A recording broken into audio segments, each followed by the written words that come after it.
Finally, the apostles and Jesus' disciples have agreed that the Gentiles who are going to become Christians no longer need to be circumcised.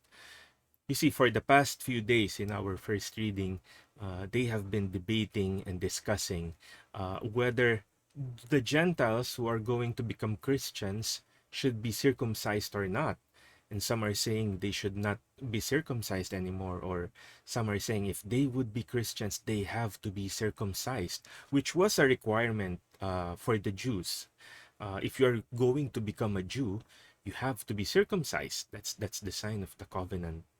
And finally, through the guidance of the Holy Spirit, they have come to realize and agreed and decided, with definitive authority that the Gentiles no longer need to be circumcised. And in fact, everyone, in other words, everyone is free to become a Christian. Everyone is free to be a follower of Christ. He doesn't have to be a Jew first before he becomes a Christian.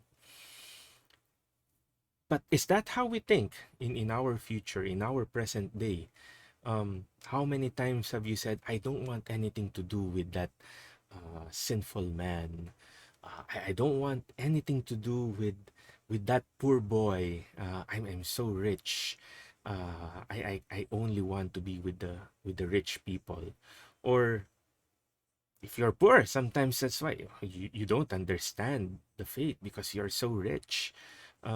You've been spoiled. You don't know what sacrifice means. But everyone can be a follower of Christ.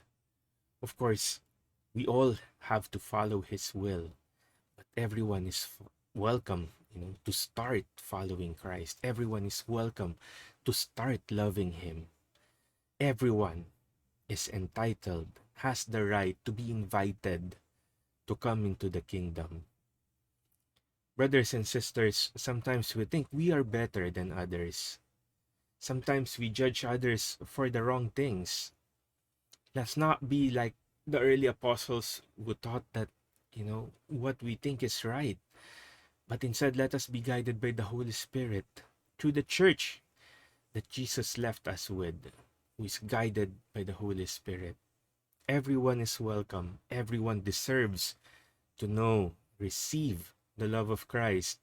And everyone deserves to start afresh in following Him.